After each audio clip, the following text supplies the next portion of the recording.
तो मुजरात में हमने सत्ता, वक्फा, राब्ता, खत्मा पढ़ लिया। आज हमारा टॉपिक है तफसीलिया।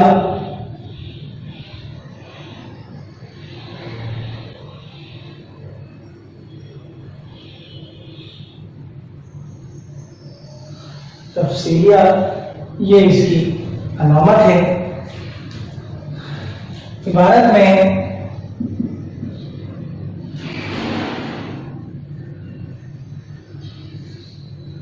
तफसील बयान करना मकसूद हो तो तफसीलिया के अलामत इस्तेमाल करते हैं।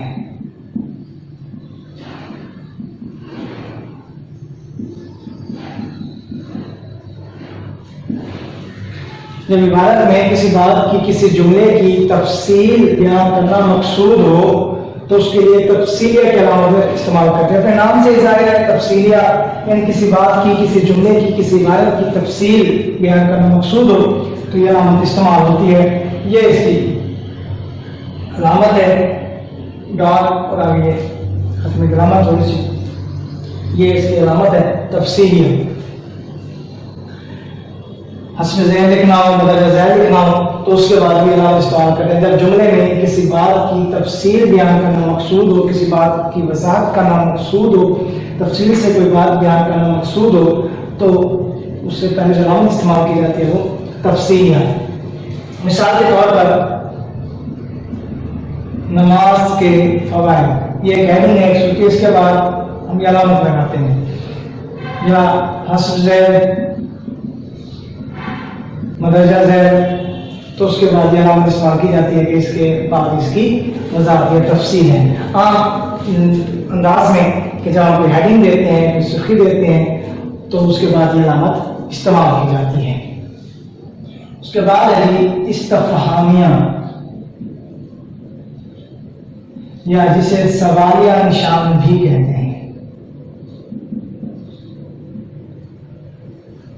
इस्तफ़हामिया इस्तफहाम से निकला है। इस्तफहाम का मतलब होता है पूछना या सवाल करना, दरियाफ्त करना। कुछ सवाल करने, पूछने या दरियाफ्त करने के लिए जो अलामत इस्तेमाल की जाती है उसे इस्तफ़हामिया कहते हैं।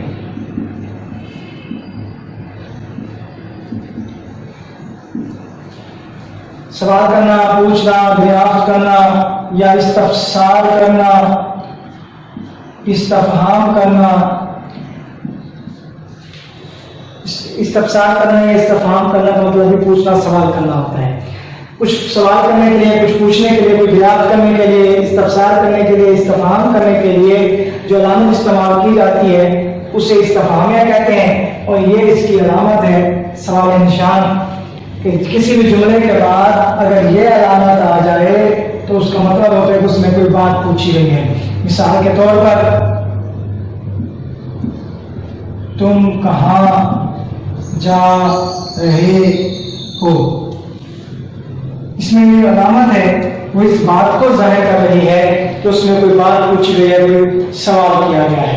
तो कुछ सवाल करने के लिए, दरियाफ्त करने के लिए जो अलामत इस्तेमाल की जाती है उसे इस्तफ़हामिया कहते हैं। नेक्स्ट है हमारा टॉपिक वावैन है।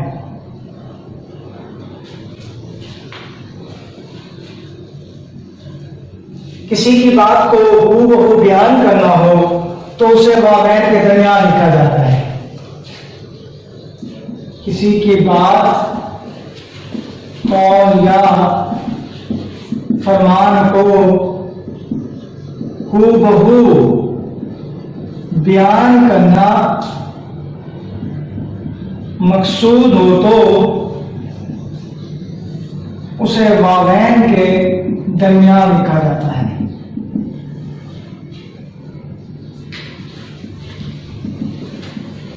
यानी उस जुमले के शुरू में भी कोमे लगाए जाते हैं और जुमले के आखिर में भी कोमे लगाए जाते हैं। इसका मतलब होता है कि ये बात किसी की हूबहू बयान की गई है।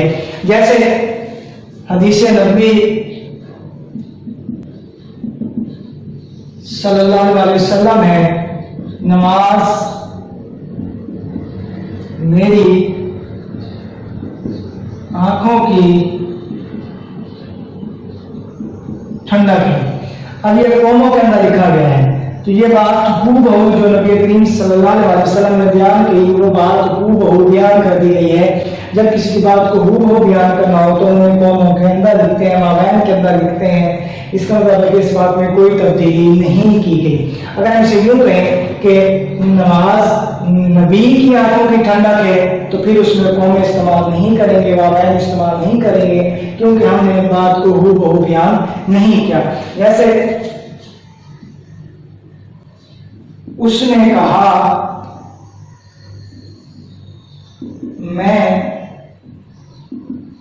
नहीं जानूंगा। अब ये कौमों के अंदर लिखी हुई बात है। उसने कहा मैं नहीं जानूंगा, यानी जो बात उसकी जुबान से निकली वो हूबहू यही थी। उसने अपने लफ्ज़ मैं इस्तेमाल किया कि मैं नहीं जानूंगा। अगर हम इसे यूं कर लें कि वो नहीं जाएगा, तो उसने कहा वो नहीं जाएगा। अब उसने कहा, ये भी उसकी कही हुई बात है, लेकिन कौमें नहीं है, माबैन नहीं है, तो इसका क्या मतलब है? ये बात हूबहू वैसी नहीं है कि उसने जो वो इस्तेमाल किया है, बताने वाले ने अपने अंदाज में बात को बयान किया है। हूबहू से जुमले को इस्तेमाल नहीं किया। तो हूबहू जुमले को इस्तेमाल करना हो, हूबहू किसी की बात को बयान करना हो, जुमला बयान करना हो, तो वावैन के नाम लगाते हैं और वावैन के अंदर बात को जुमला लिखा जाता है। इसके बाद कोसैन, ये मखसूद वादानी की कहते हैं। कोसैन इबारत में किसी लफ्ज की तशरीह करना मकसूद हो, उसे कोसैन के अंदर लिखते हैं, जिसे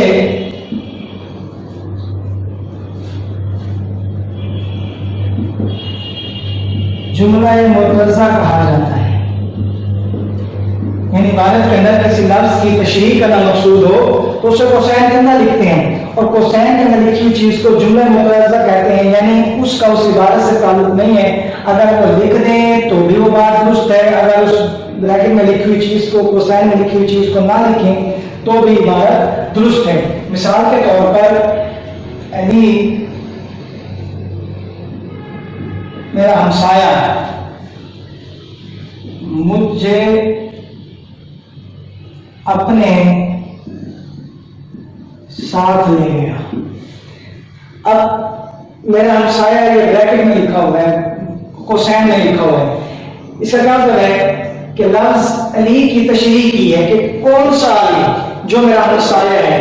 अगर हम इस चीज को खत्म भी कर दें, इस ब्रैकेट वाली चीज को खत्म भी कर दें, तो भी जुमला दुरुस्त है कि अली मुझे अपने साथ ले गया।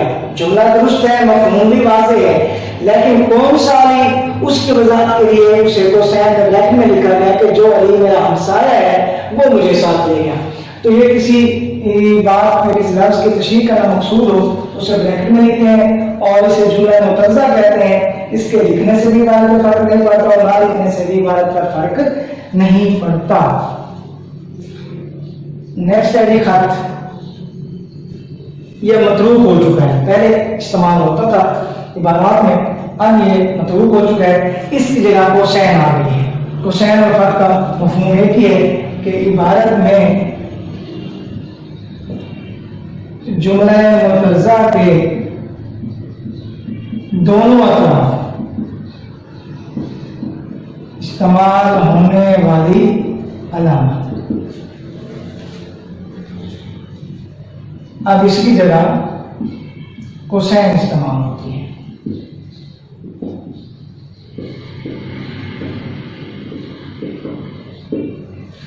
वही बात के दोनों तरफ, यानी इस बात को हम यूं भी लिख सकते हैं,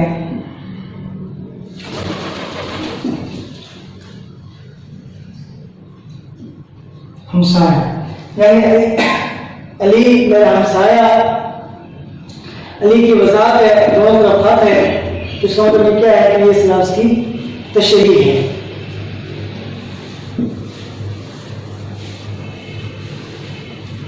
नेक्स्ट और आखिरी टॉपिक मुज़क़ाफ़ में, ये अलामत बज़ाहिर एक है लेकिन इसके 3 नाम और 3 इस्तेमाल। पहला है जी निदाया, अलामत वही है, नाम निदाया है। किसी को मुखातिब करने, पुकारने, मुतवज्जा करने के लिए इस्तेमाल होने वाली अलामत। किसी को मुखातिब करना हो, पुकारना हो, मुतवज्जा करना हो, तो उसमें जो इस्तेमाल होती है हम उसे क्या कहते हैं, निदाया। जैसे अली इदारा, इसमें अली को मुखातिब किया गया, ये सर जनाब मैडम अस्सलाम वालेकुम, उसमें मुखातिब किया गया। तो जब जुमले में मुखातिब किया गया हो तो उसके लिए निदाया इस्तेमाल करते हैं। दूसरा है अली फिजाया, वही अलामत नाम फिजाया, एहसासात और जज्बात, यानी खुशी, गमी, दुख, नफरत, मोहब्बत वगैरह के इजहार के लिए इस्तेमाल होने वाली अलामत। यानी ऐसे जुमले जिनमें एहसासात और जज्बात का जिक्र हो, यानी दिल की कैफियत का जिक्र हो, तो उसके जो नाम इस्तेमाल होते उसे फुजाया कहते हैं। जैसे अफसोस, वही अलामत, अफसोस तुम वैसे ना रहे, जज्बे का इज़हार। नेक्स्ट है कि इस्तिजाबिया,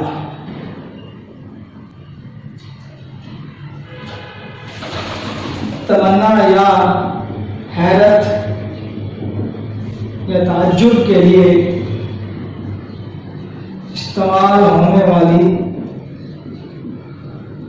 अलामत। यानी जुमले में किसी तमन्ना का जिक्र है, किसी हैरत का जिक्र है, किसी ताज्जुब वाली बात का, हैरानी का जिक्र है, तो उसकी अलामत इस्तेमाल की जाती है, उसे इस्तिजाबिया कहते हैं। जैसे उफ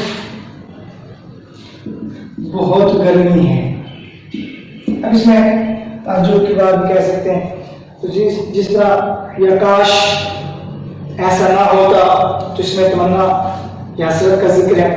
तो अलामत एक है और इनके नाम 3 हैं। निदाया पुकारने के लिए, मुखातिब करने के लिए, एहसासात और जज्बात के लिए फुजाया, और तमन्ना या हैरत के लिए इस्तेमाल होने वाली अलामत इस्तिजाबिया। मुज़क़ाफ़ का टॉपिक हमारा मुकम्मल हुआ। पेपर में इनमें से MCQs आते हैं 5, जिसमें अलामत का नाम भी पूछा जा सकता है या जुमला भी दिया जा सकता है कि जुमले में कौन सी अलामत इस्तेमाल हो सकती है, और नाम दे के अलामत पूछी जा सकती है, अलामत दे के नाम पूछा जा सकता है। तो ये हमारा मुज़क़ाफ़ का टॉपिक आज मुकम्मल हुआ।